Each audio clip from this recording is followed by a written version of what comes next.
What is up, everybody? Renfail here, and we're back again with another beginner's guide to Warhammer 40K for Rogue Trader. And if you've not played the Adept class before, this is the perfect time to sink your teeth in. I've got a build that I've been playing for the last little bit here in the beta as we prep for the final stages of launch. And I've got a group set up which we're going to dive into at the end of this video, which has 3 different adepts in it, and you'll be able to see how 3 different adepts can be spec'd 3 different ways, and you can play these characters a lot of different ways.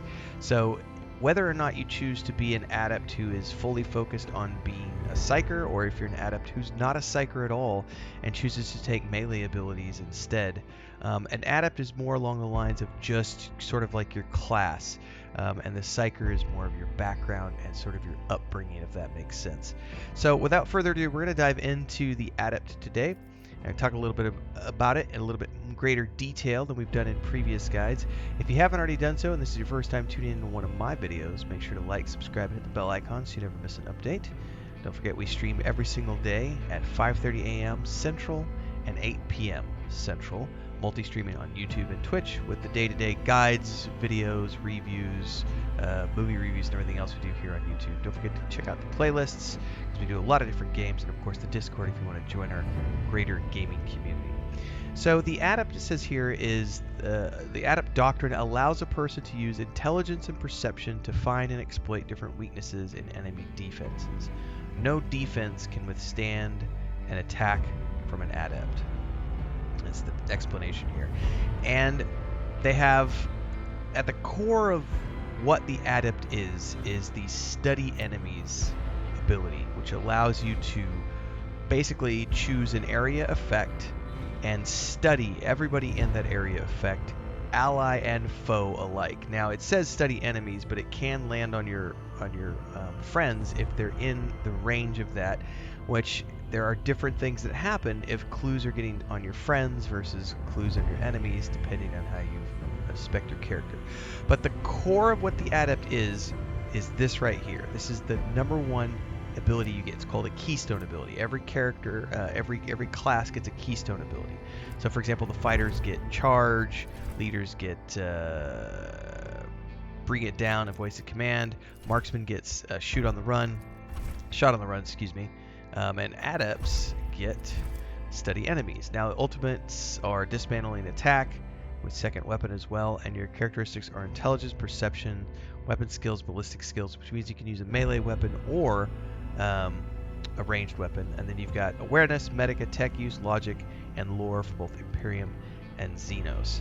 So think about an adept more as someone who's just a learned individual who prefers to think before they act, and they use their intelligence and perception as their primary abilities more than any other class across the board. A fighter's going to rush in and just start wreaking havoc. The marksman's going to stand back and use, ballistics and agility to their advantage. And the adept is going to say, okay, let's take a minute, survey the situation, and then we'll study the battlefield and go from there. Now again, your home world and your origin can define a lot of the features, modifiers, and abilities you're going to be getting, and talents you're going to be getting out of the gate that you're going to be leveling up over time. But you can choose anything you want from here. Like you could go with the Astra Militarum Commander as your background, and your home world could be, Death World. Maybe you're Voidborn. I don't know. It's up to you to choose something that fits the style of adept that you want to play. And remember, they're all going to play differently depending on how you spec these characters. And especially if you're looking to lean towards more of the psyker role, this is going to be determined more by, did you choose to go for the biomancy route or the diviner route as examples, and then getting deeper into all the other versions that you can choose from.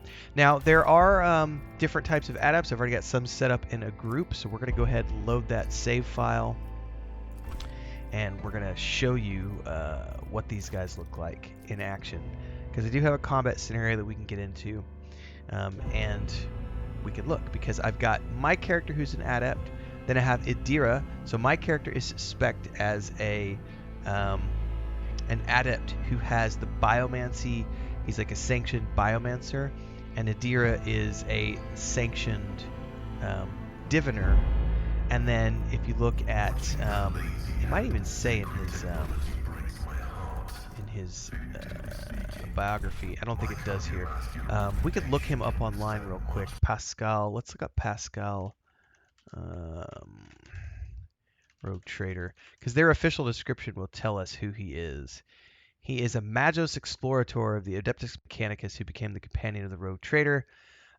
He is basically like, I would consider him to be like a monk, like if you could think of a monk mage. It's very interesting the way that his character comes into the party when you first meet him. But even though he's not like he fits in a weird place. So his features, if you look at, he's got your same stuff as others, but he has this origin feature called machine spirit communication, which is really interesting. He's a tech priest, right? So it appeals to the machine spirits of all the weapons in the area, which allows him to give a bonus to his friends and allies and a debuff on the enemy weapons. So it's very interesting how that works. So he's set up that way, and Nadira's got forewarning, which allows her to buff some of one of her party members by dodge and parry using her ability to see into the future. She also has Psychic Shriek, which is a direct damage blast, and then Prescience, which also gives an ally a bonus to their intelligence, perception, fellowship, and willpower, which is very cool to have when you have her in a group buffing one of your other adepts. Then of course I have my adept, who is set up as a biomancer essentially, and I have Iron Arm, which allows me to imbue an ally with great strength and power, and I have Assail, which allows me to assault targets with a telekinetic strike in the region. And of course I have study enemies and everything else.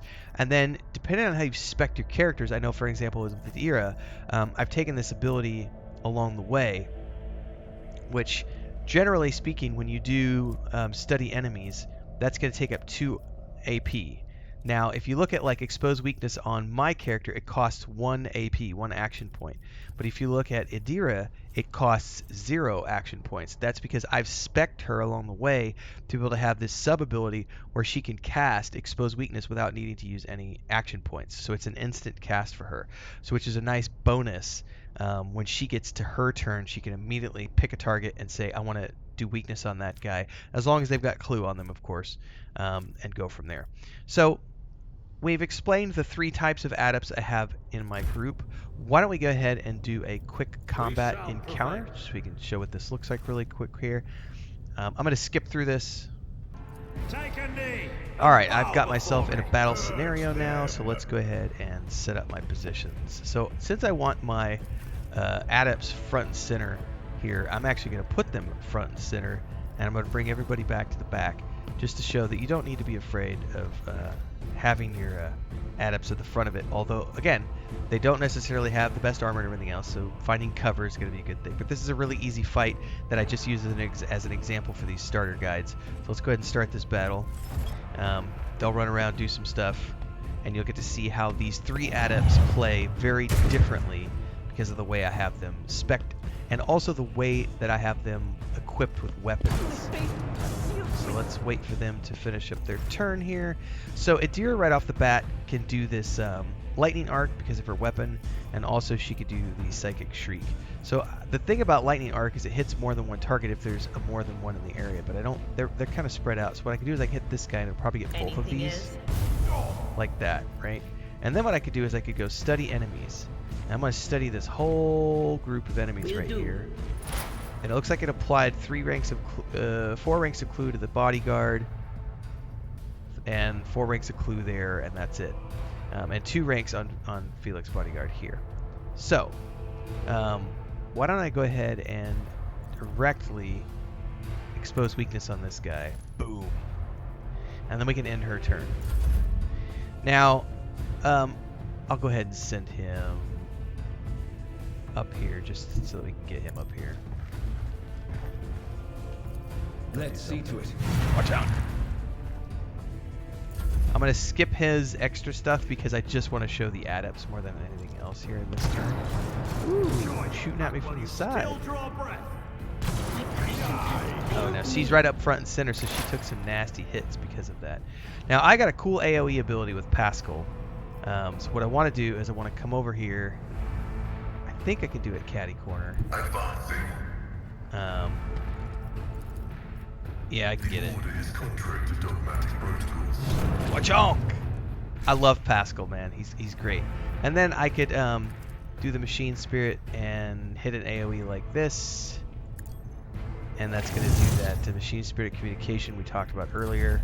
And then we move on to my... oops, I totally shot my own guy.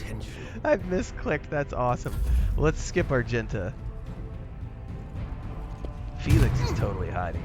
Felix, or whatever his name is. Alright, now it's time for Abelard. Let's get him up here. And then I should be able to get a turn. I will do my duty. That up next. Alright, so here's my guy. Now, my guy is really simple because I could either use Sniper or I could use any of my abilities here because I have these Biomancy abilities. So I'm going to come over here because I actually want to aid Abelard in taking this guy out. So the first thing I want to do is I want to cast, if I can get it on him without hitting, it's also going to hit. No, I can get that one. Alright, so I assailed him and he resisted. You can see the resist happening over here. The resist check succeeded. Right there. Quick commercial break, everyone, to celebrate and give thanks to all of these amazing people who keep me on the air full time. Really appreciate the support. All you got to do is join as a member. You get access to private videos. You can also do super thanks on any upload or super chats and stickers on any live stream or premiere you see. And beyond that, don't forget we're multi-streaming over on Twitch now, so you can support over there as well. Thanks so much to everybody. Let's get back to the video at hand. Fortitude resisted. So, unfortunately, I didn't hit him with that. But I can go ahead and hit him with it again. Let's see if I can get him. Alright, well. I think we're close enough there. Alright, he's down because he tried to move.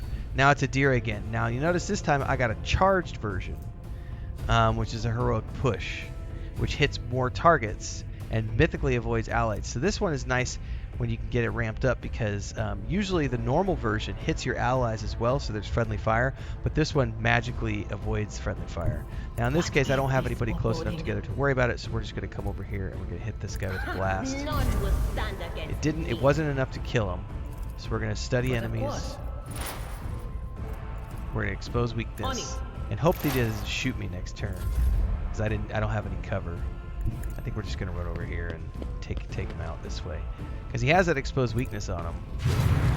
Oh, he's toast. Toasty toast.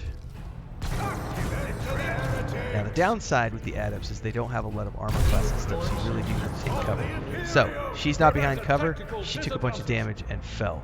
Now, that's a bad thing because when they fall in combat like that, they lose... you have permanent wounds that you have to wait until you get back to your ship to fix. So that's something to pay attention to if you're choosing to put your adepts out in the open. Now, I'm attempting to do firing with him, and that didn't work too good, so I need to get over here. I will bathe this battlefield in righteous fury. Can't Justice for the weak.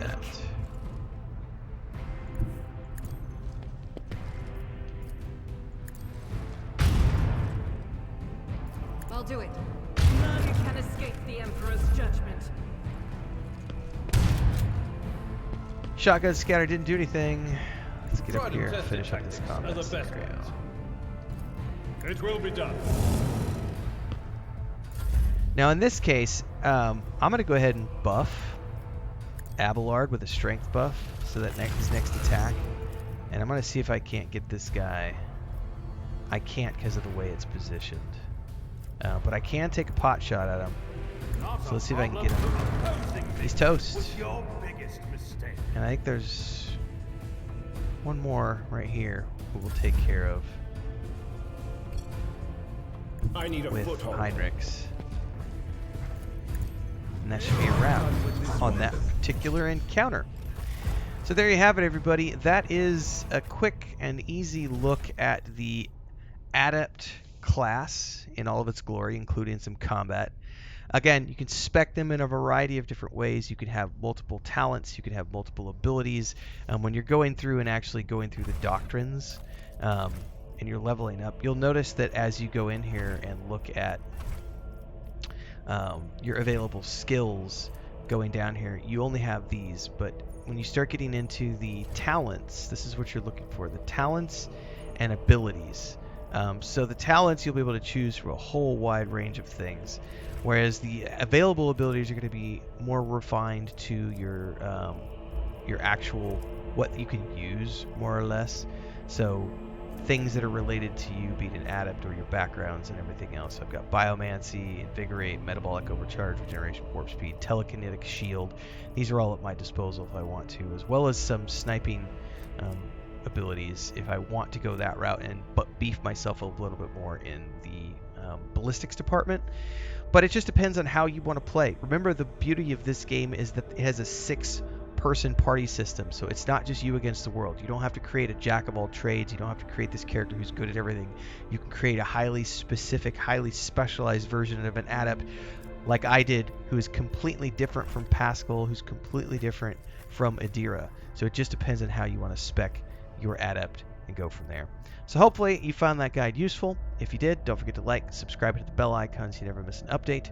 Don't forget daily streams at 5:30 a.m. and 8 p.m. Central.